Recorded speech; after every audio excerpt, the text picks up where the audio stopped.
Well, thanks for having me. I really appreciate it. Thanks for the invite. It's really an honor to chat with you all. So this is really cool for me. Yeah, I mean, I think that you had asked about sort of sharing my design approach and process. One thing I wanted to start with before we even bring up the presentation or the slides is the importance of two things, really, kind of knowing what the intended audience is for the game and the design intent for the game. And those two things are obviously, pretty closely related. But I'll use a couple of my own games as examples of how important that is. So, you shared the picture earlier of the games of mine that you brought into the class. So I can use these examples. I know that you have access to them. But if you look at a game like Undaunted, that game, while inspired by history, is not designed to specifically model anything historically accurate, right? So it takes inspiration from the U.S. Rifle platoon composition in terms of the way it's constructed, and certainly it bases some of the scenarios in the game on historical inspiration. But it's not designed to actually historically accurately model individual conflicts. And similarly, I think you guys have a copy of Resist there. Resist was designed to evoke the feeling of being in this sort of almost lost cause situation as one of the Spanish Maquis fighting against Franco in a battle that they would never win. But again, it's not designed to model any sort of specific engagement that the Maquis participated in. And when you contrast that to games like the Valiant defense games that you all have there, like Pavlov's House or By Stealth and Sea, those games are specifically designed to model specific historical accounts. Now, they're not attempting to be simulationist. And what I mean is they're not trying to say this is a precise model of the history. Instead, their attempts at finding core things that occurred during those battles, things that I want the game player to take away, or evoke within that history and model that. And so I think going into each of those, knowing, hey, this is my intent, and this is the audience that I'm trying to speak to, is the single most important thing, right? So for Resist and Undaunted, those are targeting a much different audience than the Valiant defense games or By Stealth and Sea. So I just wanted to mention that. What I'm going to do when I give the presentation, I'm going to kind of walk you through one example, a specific example of a game that I designed called Lanzerath Bridge. And you'll kind of see through my process that that's a game where I really was trying to more closely reflect the actual historical account. So it's much more important in that regard. But ultimately, it's your assessment about what was your original intent. So let's take Resist as a much more abstract concept. This feeling of sort of like almost a lost cause, right? And being close to the individual Maquis. Forming a relationship with them and attachment to them. If the game can have the player think, well, I'm making a tough choice here. I'm going to choose to sacrifice this person, essentially sacrifice their life to forward this cause. If the players, as I'm watching the play tests, or if I'm getting play test reports back, if they're saying, hey, I really struggled in this game because I didn't want to sacrifice these people, then I know I was successful. I mean, obviously, some things are going to be much more difficult to assess than others, but that's generally through your own play of the game and through the feedback you get from your play testers. Okay, so I've called this From History to the Table, and specifically, as I mentioned before, this is about modeling like skirmish level engagement. So when I say skirmish level, this is the scale in which I typically operate when I'm designing historical games or war games, which is to say that one counter equals a person, essentially, right? So we're talking a very zoomed in scale where we're giving the player agency. And oftentimes, for me, those are solitaire games. Doesn't have to be, but that's typically my design approach. So that's the specific focus, now, and that's why I wanted to talk about the importance of audience earlier, because it's a more broadly applicable conversation. But we'll step through this, and again, if there's a burning question while I'm doing it, I certainly don't mind the questions throughout, and if not, we can just talk at the end. Okay, so I think it's important to know, I already talked a little bit about design intent, and I really do think it's important that players of games broadly, and especially historical games or war games, understand the intent of the game and assess it within that intent, right? And so I think it's useful to know where designers, where their background is, what they're coming from. And so just to kind of set the stage for me, my day job, I am an intelligence analyst. I'm prior Air Force. Currently, I'm a Department of Defense civil servant now.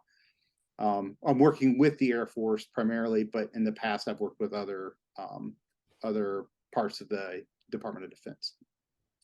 I'm not a military historian. Academically, my degrees are in political science and strategic intelligence, but I'm certainly an enthusiast. That's what, most of my design work is in World War II, and there's a very specific reason for that. I like to dig deep into the history, and again, at that personal scale. And if you go much, further back than World War II, it's very difficult to get history down to the individual soldier level. And then I don't like operating in a more modern time period from a personal perspective, just because that's living history that for me can hit a little too close to home sometimes, because I've lived and worked in some of those modern engagements. So my sweet spot is usually World War II. And then just as a hobby game designer, I've published about 25 games now. I've worked with a lot of different publishers, and I say, collaborative partnerships, and really that means co-designs. And it's very, very seldom now that I'll design something by myself. I much prefer to work with a design partner. In some cases, that's an expert on the topic, and in some cases, it's a game designer. But regardless, it helps me in a lot of different ways, from the research perspective, from the game design and testing perspective, but probably most of all, it helps me hold myself accountable. And what I mean by that is, you can find yourself, if you're working on a design, it's easy to put it aside, and especially when something's on contract or has a deadline, having a design partner can just, like I said, hold you accountable. Okay, so the process, this is a very, very overgeneralization, but this is sort of the 5 steps that I view as part of my design process. I always start with a design question. What is the question that the game is trying to answer? And then these other steps that you can see there, we'll move through them as I talk about this in more detail, so I won't discuss them now. So I mentioned this previously. The example I'm going to walk through is Lanzerath Ridge. I'll give a little bit of background, but essentially this game takes place on the first day of the Battle of the Bulge. And this quote really sets the stage for what this game is all about, right? So during a day-long confrontation, the American defenders inflicted dozens of casualties on the Germans and delayed by almost 20 hours the advance of the entire 1st SS Panzer Division, the spearhead of the German 6th Panzer Army. Now, I'm going to set a little bit of a reality check here. So with the American defenders we're talking about is an intelligence and reconnaissance platoon. It's about 20 people. They didn't actually delay an entire Panzer division. They were a critical part of delaying that division. There were a lot of other things conspiring on the first day of the Battle of the Bulge that delayed this division. But I will say that it's not an exaggeration to say that these American defenders, these 20 men that were in this platoon, essentially held up a battalion, about 500 German paratroopers, for the entirety of a day, which did slow down the vanguard of this division. Okay, so that prompts our question. So how, and I love these sort of niche topics. I love digging deep into small scale niche topics, and so this is one that immediately stood out when I first learned about it and first read about it. So how is it possible that a single platoon can stop, it can delay a division for an entire day, right? So that's the guiding question that's going to set the stage for everything about the game. So my research process, once I've decided on a game topic, usually takes about 6 months to a year. And during this period, I'm not doing any design work at all.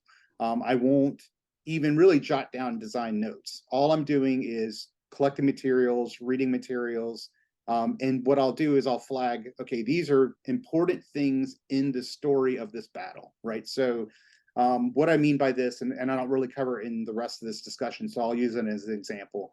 In this battle, there was a period where the German attackers used they deployed a forward observer for artillery, and they concealed him as a medic, right? He was wearing the medic clothes, and so that came up in pretty much that instance of a medic that was actually a forward observer calling in artillery strikes, and the Americans killed that medic or that forward observer. That came up in pretty much every single version of this story as I was doing the research, and so I knew that had to appear in the game. Similarly, and you'll see some of this as I talk through this, the use of heavy weapons, machine guns, medium machine guns, and heavy machine guns was absolutely critical, and their fields of fire was absolutely critical to this engagement. And so as I'm reading, all I'm really doing is flagging, these are the things that absolutely have to appear in this game for this to be a game that actually evokes the historical topic. There is a lot of, depending on the scale, right? If you're doing like a strategic scale game, it's not as important, but especially when you get down to this tactical and skirmish level, evaluating the actual validity of some of the information is critical. There's a book called The Longest Winter that's about this battle, and it's written by Alex Kershaw, who's a well-known military historian and author. And in the book, he mixes up the use of a 30 cal machine gun and an M2 50 cal. Now, to the reader of the book, it's irrelevant. It doesn't really matter. But when you're trying to create a game where the distinction of those two weapons and their importance is critical, really. It took me days to unravel the fact that he was conflating those two different weapons. And so just kind of, not taking anything for granted, especially in a secondary source, is hugely important. Okay, and so again, I'm just going to quickly walk through setting a little bit of the stage here. So we're talking about the Battle of the Bulge. If you look on the left-hand map, that's the overview of the entire front line for the Battle of the Bulge. And then you see the blue circle there is the location. And on the right-hand side, we just start drilling down. So we can see that it goes from the entirety of the front line to one specific US division, the 99th Division. And then here on the left, what you'll see, what I wanted to draw your attention to is first, now, if you look in that blue circle, we're looking at the town of Lanzerath, which is where this takes place. And what is really important to understand how we got to where we did with this historical situation is that dotted line that runs sort of almost along the bottom of the map there. That's a line that shows the border between two different Allied corps. So in this case, 5th Corps and 8th Corps. And what's important is the intelligence reconnaissance platoon is not designed to do any sort of defensive hold of a position, right? It's an INR platoon. It's designed to go out, gather intelligence, and come back. But what happened is the corps that was responsible for that, this unit's attached to, was actually on the top part of the map. It was the 5th Corps. And there was a gap between the two different corps, and they put this one single platoon there thinking, and this was the thought across all of the Battle of the Bulge, right? Oh, the Germans aren't going to attack. It's not a big deal. We have this gap between two different corps. We'll just put this platoon there. That's fine. Everything will be fine. And that's what they did. And so if you look on the right-hand side, what we see in this town of Lanzerath is the single platoon we have. They were there with a anti-tank unit from the other corps, right? So there's all sorts of confusion and a fog of war impact and command and control straining between these two different groups, Allied groups that were in the same location from two different corps. And so there's no real communication going on between the two of those. And when the Battle of the Bulge kicked off, the anti-tank unit that was there was directed to go support their parent unit. And so that left a single platoon in this town to defend this critical road, this line of communication. Okay, so when we talk about the history, the setting, I've kind of set the stage, right? We have one platoon that's on this road, the super important road that the Germans are going to try to advance along. It becomes immediately obvious that the critical part of this defense is the topography, right? The actual landscape of the battle itself. And so if you look at the two far left black and white images, these are both two different aerial photographs taken right around the time of the battle, right? So these are both taken in early 1945. And so these become absolutely critical historical artifacts for creating this game, because if we're going to make a game that's really about holding this position, then we need to understand the topography of the position at the time. In the upper right, we have a sketch that was made by one of the defenders in the night. He made it in the 1980s, and so there's some question about how accurate his memory might have been at the time. But if you look at that drawing and you overlay it to the actual photograph, it's the aerial photographs, it's a pretty good match for the topography. So it gives us good reliance on its accuracy. And then we're fortunate that the topography really hasn't changed. Even sort of like man-made structures, homes and stuff haven't really been added. And so if you see the color photograph at the bottom, that's a satellite image, a recent satellite image. And then we can use modern day GIS data, which you see on the bottom right, to get all sorts of good details like the topography itself, the wood lines, etc. And so I work closely with the artist for this game, who also happens to be a specialist in GIS, geographic information systems data, to make sure that we built out a board that really accurately reflects everything that you see here. And so just digging a little bit deeper in the situation of the actual battle, what you have here is an overlay of all the historical accounts on those two aerial photos. And so you see sort of the pink line that's coming up the road. That's the German approach up this road. And what they really want to do is they want to get to the sort of top, if you will, of those two photos and take that road that goes off to the left. That's what they were trying to achieve. And we have our American defenders that are positioned in this shaded blue area, right? So it's at the top of this, it's called Lanzerath Ridge, but to call this a ridge is really an over-exaggeration of its elevation. It was higher, it was a slightly higher elevation than the Germans, but not substantially so. So really what the defenders are doing is they're using their dug-in positions. And they were fortunate, they arrived a few days beforehand, and they took a lot of time and effort to build extremely well-defended and well-concealed defensive positions along this ridge line, along this tree line. And so here we've just overlaid all of the critical elements that need to be modeled in the game. All right, now, that was all the research, right? So we've established this is all the things that need to be in the game. So how do we make sure it's actually in the game? This is what I call the deconstruction and modeling phase. So I'll take every single piece that we've identified as a critical aspect of the game that needs to be in the game, and that's the deconstruction piece. I'll flag it, hey, this is what has to be there, and then we'll do a model. And this would be similar to, if you thought of, there's a structured technique called mind mapping. I don't know if any of you are familiar with it or if you've ever been exposed to it, but the idea is you have a central concept, and then from that central concept, you draw nodes and link those nodes together. And that's essentially what you're doing here in this model. There's not a begin and an end. Instead, you're just trying to establish all the possible relationships with everything in the game. And so because this game is so much about the topography, this actually reflects that, but it also reflects everything that was being used by the Germans and by the defenders, all their weapons, all their positions, how those things affect each other, right? So you can see where the Germans were in relation to the Americans, what sort of defenses occurred. And obviously I wouldn't ask any of you to try to understand this model. That's, just by looking at it, you need the context.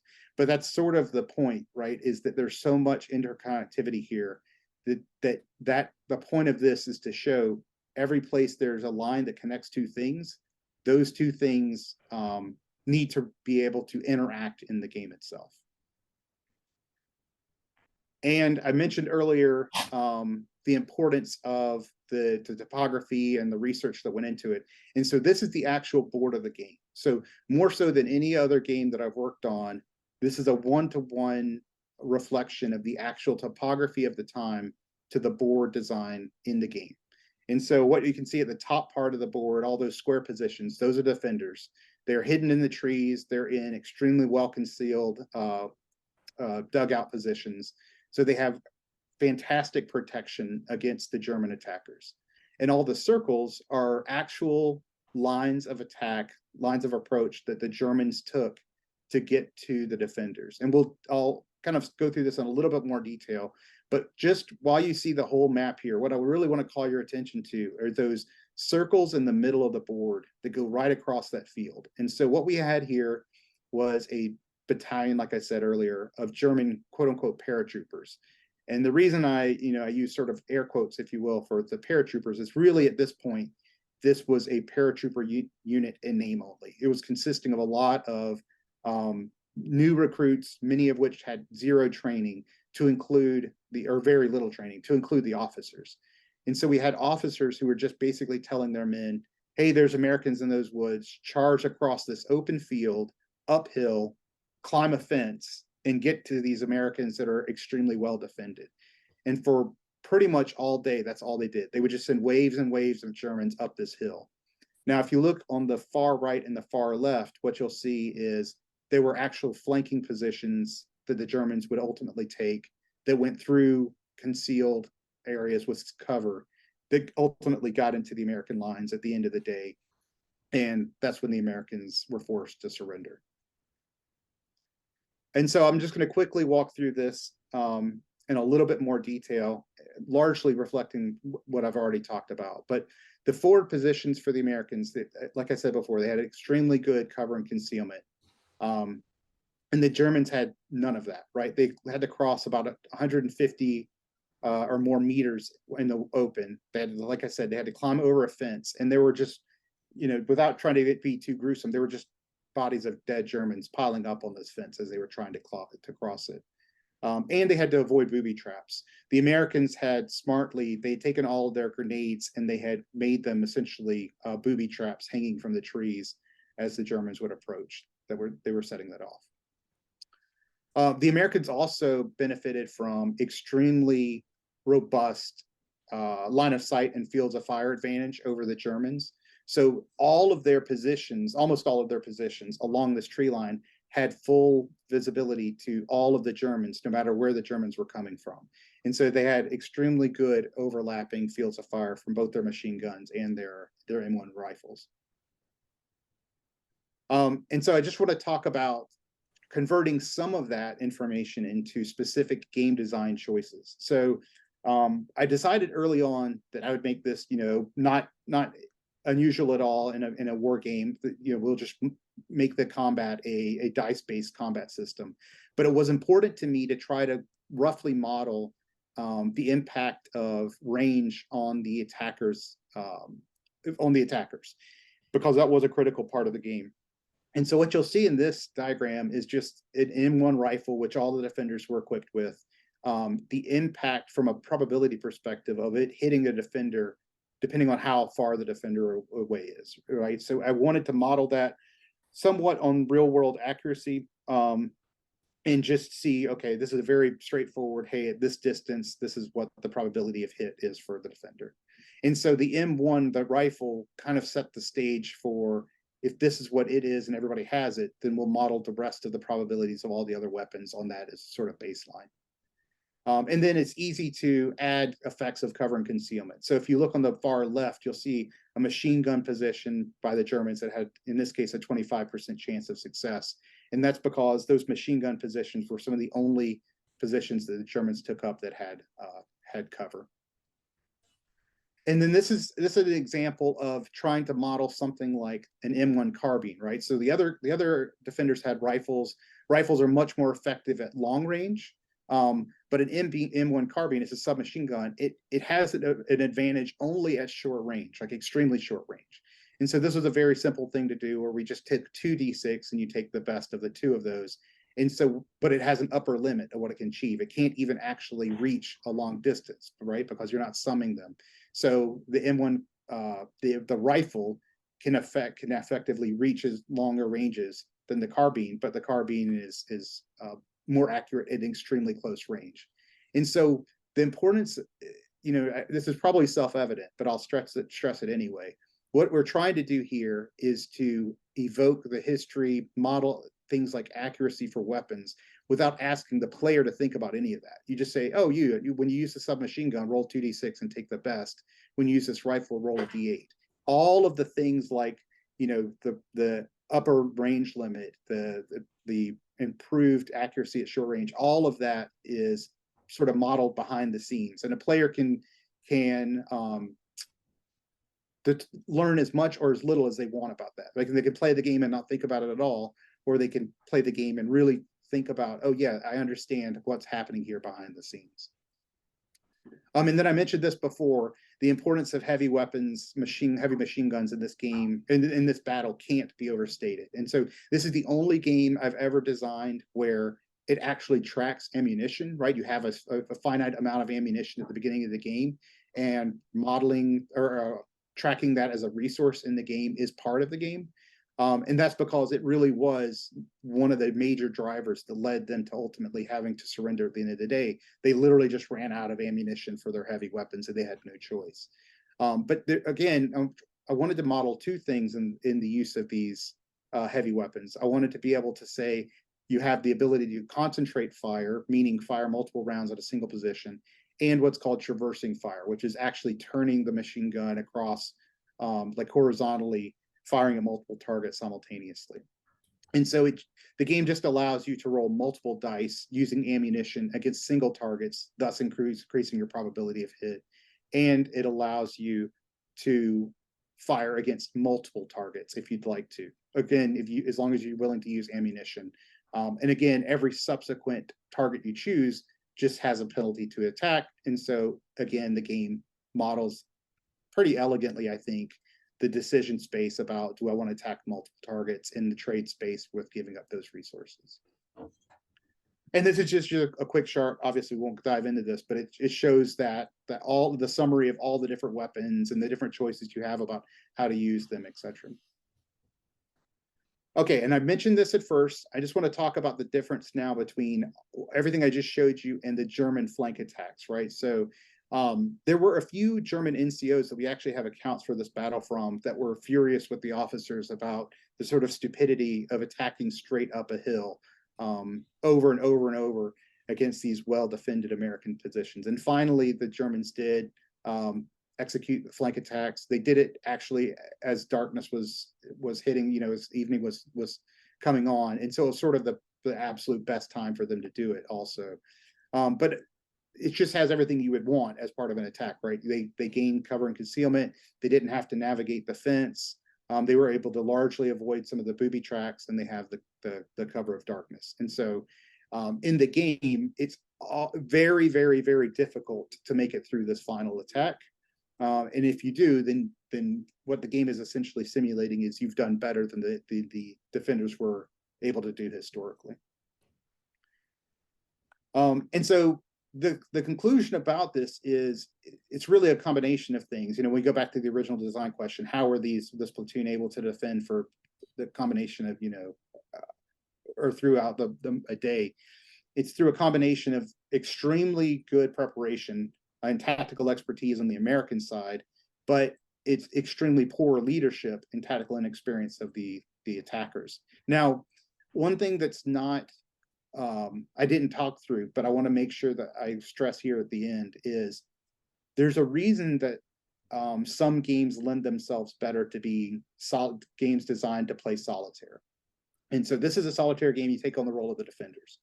If this was a two-player game and one player took on the role of the Germans, the designer of the game has to start doing some pretty Herculean mental gymnastics about how do you hamstring the German player to force them to do really, really, really stupid things, like what happened historically.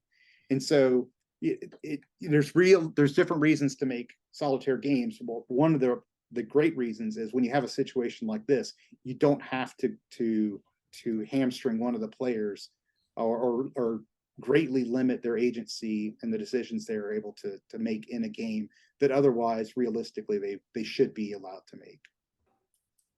I'm going to throw this over to the students here and see what questions they have for you after that. I mean, there was a lot there, but I'm sure there are lots of questions. So when you have a game and you have to kind of define your resources and like how many resources you have when you get them, and like just how many different types there are, how do you go about like balancing that in a Yeah, so that's a good question. I mean, so we'll just take the example of Lanzerath Ridge, since we just talked about it. You know, I had to make a decision early on. Like, there's one thing I didn't really discuss, and this goes back to the point I made about audience early on. I like to talk about like a rules grit budget that a game has, right? And so what I mean by rules grit or Chrome rules or whatever are these like the rules that you add to a game or the elements that you add to a game that increases the complexity of the game, right? And so I think this goes back to the whole audience discussion. If I'm making a game for a broader audience, then I have a much smaller budget, if you will, of these types of Chrome rules or gritty rules or whatever, extra complexity. So I had to make a decision in Lanzerath Ridge about whether I really, really wanted to track ammunition, like I said. And not only do you track it, but you track it for different weapon types, right? Because you can't mix a 30 cal's weapon, ammunition with a 50 cal. It can't, that's first of all, it's not realistic. And secondly, it doesn't actually do what I'm trying to do, which is to say you can only use, the 50 cal so many times in the game. So I knew from the start that what I wanted in this game was that the player to feel like this is a limited resource that they'll never have as much as they want, right? If you could just use the 50 cal infinitely in the game, or the 30 cal, or their BAR machine guns, if you could just use them infinitely, then the game would become too easy. That's what I wanted to achieve. So it's really a trade space between you're going to constantly feel the tug of wanting to use them throughout the entirety of the game, and then having to make a decision about, okay, I want to use it right now, but I'm so desperate that I use it now, knowing that I'm really going to need it later on. And the only way you really achieve that, I mean, probably a smarter person than me could figure that out, some sort of mathematical model, but the only way that I'm able to achieve it in the games that I've designed is through constant playtesting. Saying, hey, if I'm at the end of the game and I still have ammunition, resources, whatever it is for this, then something's wrong, right? I should be at the end of the game and I should say, well, not only do I not have any, but I haven't had any for a while and it's been super painful. It's made life really tough for me. And so, yeah, it's really just through iterative play. Given the advancement the advancement of artificial intelligence, and then that coupled with the growing popularity of video games or computer games, do you think that wargaming has to move onto more of a digital platform in order to advance, or do you think more traditional aspects of board games still has a lot to offer in terms of advancing the wargaming as a whole?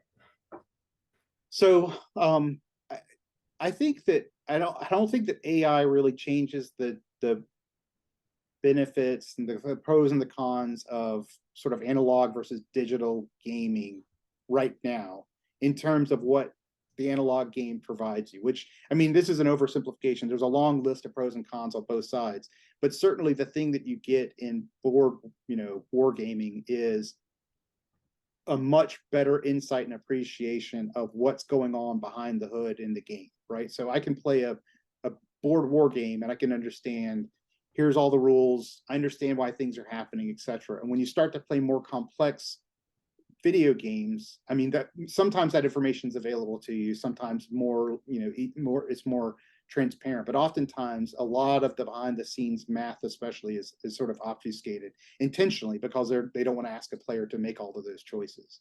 So I think we see this still, my day job, like I said earlier, is in the Department of Defense. And so while I'm on the intelligence side, what that means is oftentimes I'll assist when it comes time to do professional wargaming. So for a very different type of wargaming, but we still oftentimes will use conventional, like, no kidding, physical board games, because you get a much better appreciation, like I said, for exactly what's driving some of the decision making that you do in some of the digital.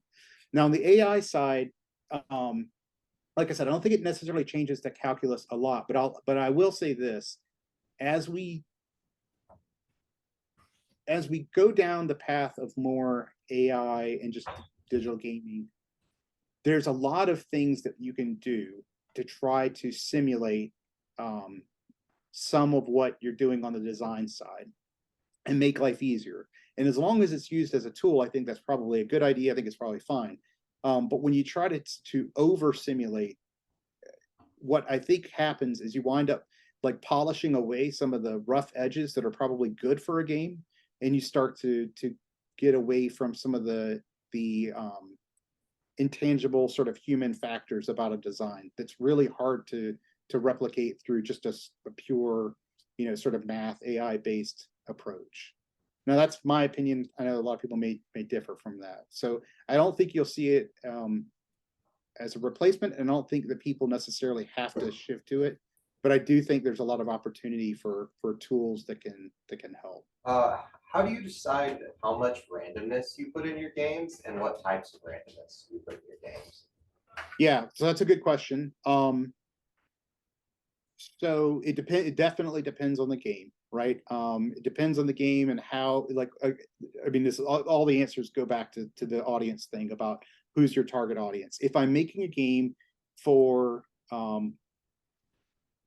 like Resist, right, where it was a solo game where I want the player to feel more agency in terms of the decision making they have up front, then I go with a more input randomness model, right? Deck building, that kind of stuff. If you're familiar with that term, meaning the input randomness term, where I'm making a decision based on factors up front that I have agency over, and then there's no randomness in the outcome. When I'm making something that's a more traditional, like war game space game, like Lanzerath we just talked about, there's an expectation within that audience for output randomness, like die rolls, where I make a choice and then I have the die roll decide whether I'm successful or not.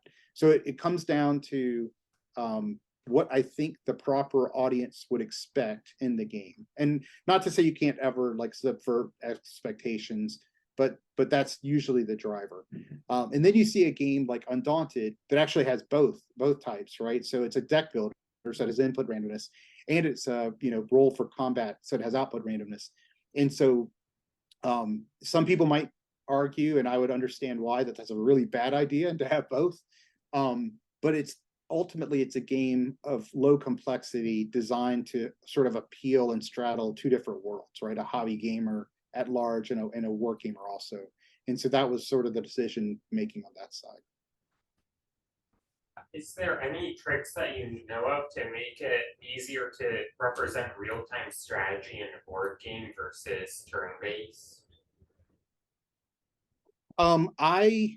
Real-time strategy, like no kidding, meaning like there's no turn sequence, right? It is a real-time game, right?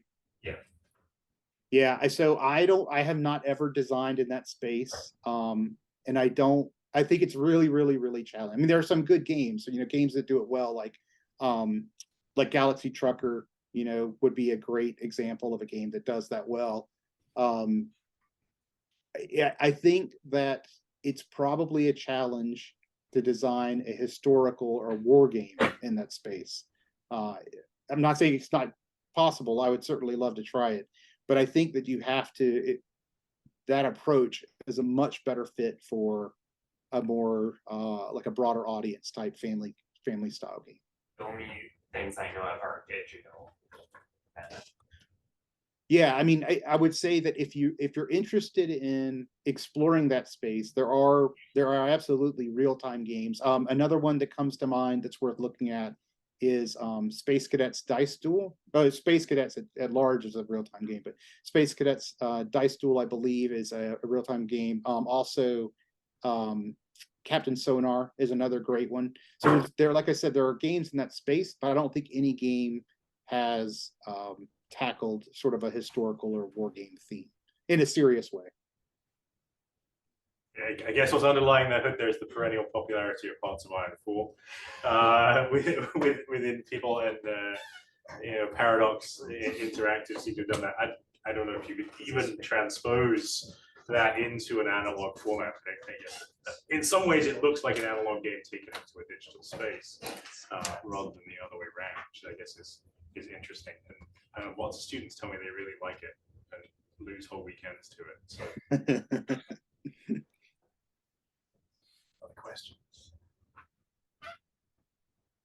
So say you have like a kind of like I guess a not a deck building card game, but you have like maybe opportunity cards or like event cards or whatever.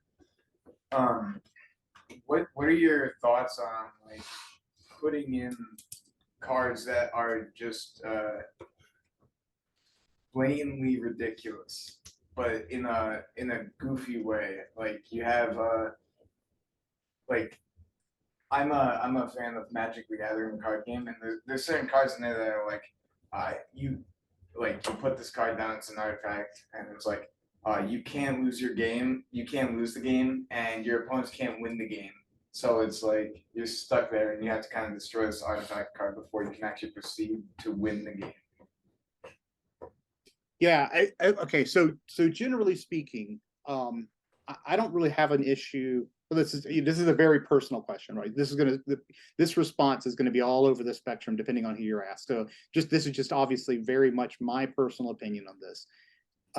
Games that have these sort of like radical effects that can occur within the confines of the game that aren't really based on player agency, right? So I mean, yeah, you chose to put that card in your Magic deck, right? But beyond that, there's nothing really, unless the game has things like where you have a high level of the ability to kind of mill through the deck and find the card or something like that, right? Unless you have some considerable agency over getting to the state where you're talking about with this random card. But I think based on your question that the intent is more, this is a kind of a random effect that's like happening and it's having a significant effect on the game. I'm from the school that those are okay, but the game needs to not take itself too seriously, and it probably shouldn't last too long.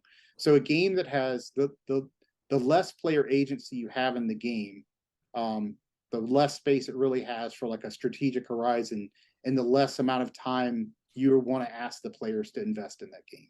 So if you have a swingy game with low player agency, that's probably okay, as long as you're talking about playing it, 10 minutes, 15 minutes. Otherwise, you run a risk of asking the players to invest a ton of time and effort into something they don't have a ton of control over, and it can wind up having a pretty, unsatisfactory feeling for at least one of those players.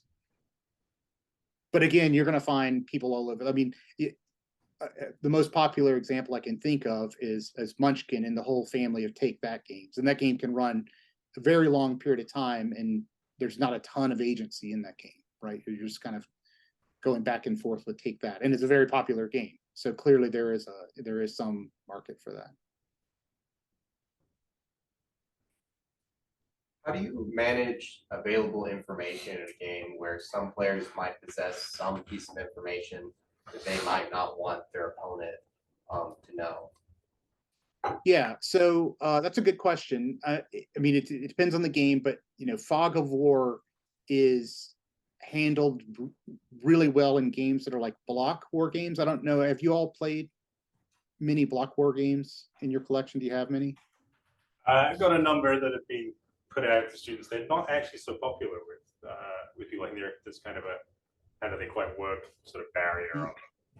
Yeah. So that's, I mean, so block war games are one approach. Hidden movement games are another, right? So and you can do that in a number of ways. Oftentimes you'll just have one player will have a second map, for example, like if you're playing on the board, there's a player that is hidden, so they have that. So those are two very common techniques to generate Fog of War.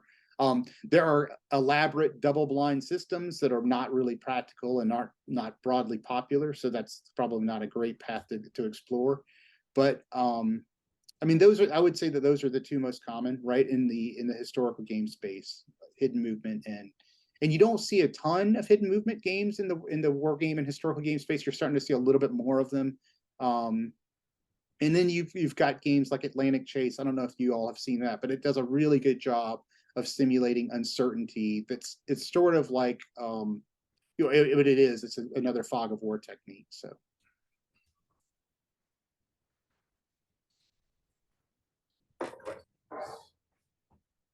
How do you handle the approach of more than like a two-sided front, like if there's 4 factions instead of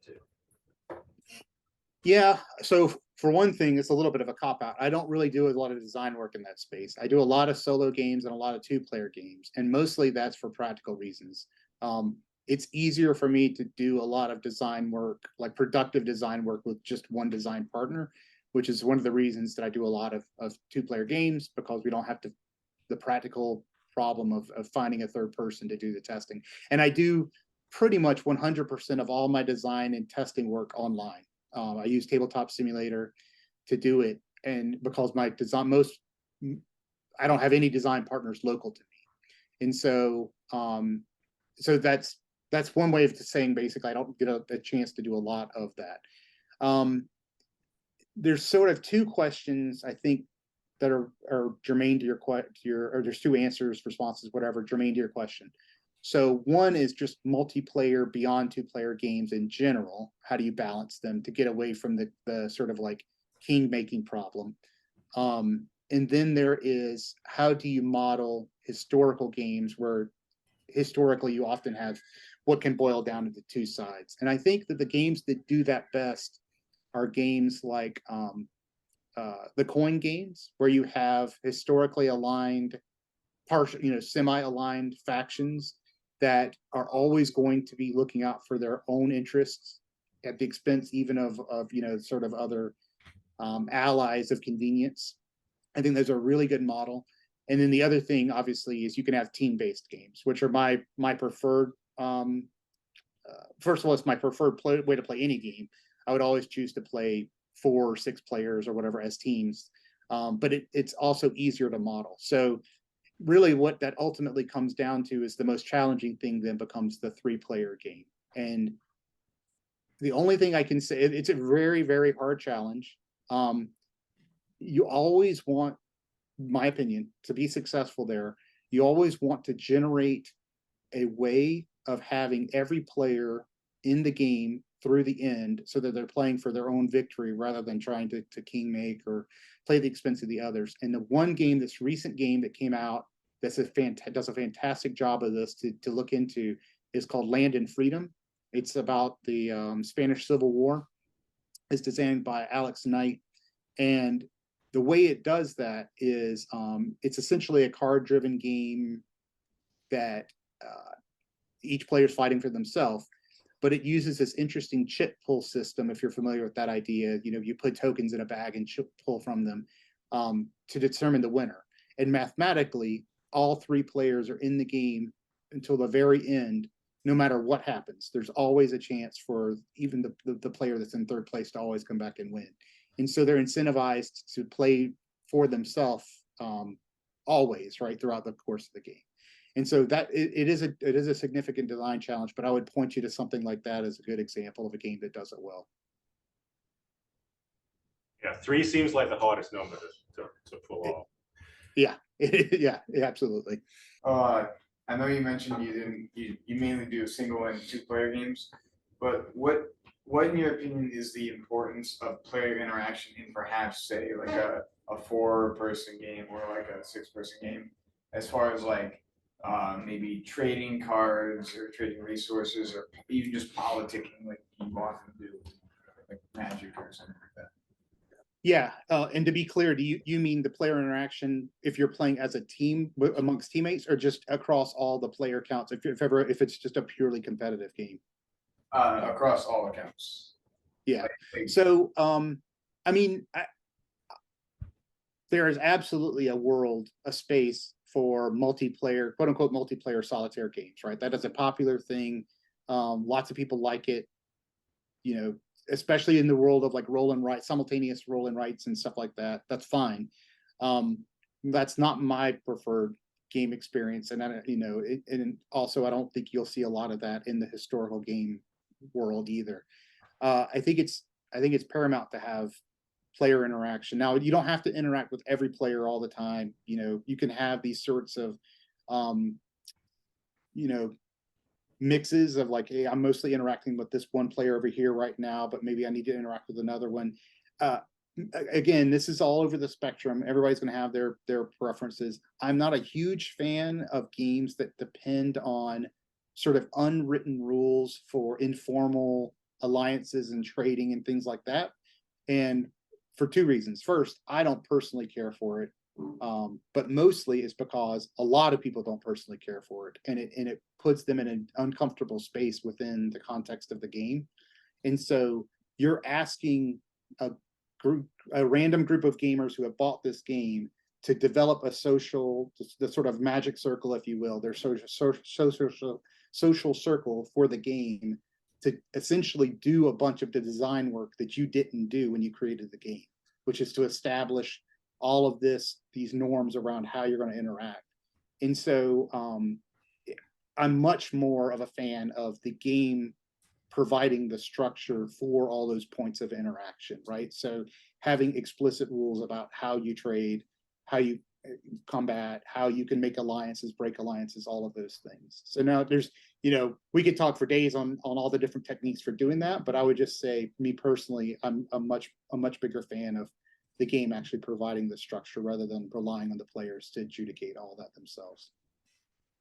And I would foot stomp, and especially in games that don't require binding agreements for players, right? They not only go so far as to say you can make all these arrangements, but then whatever you make these deals of, they're not binding. To me, that's just a recipe for a lot of problems. How do you manage tension in a game? How do you make it do what you want it to do?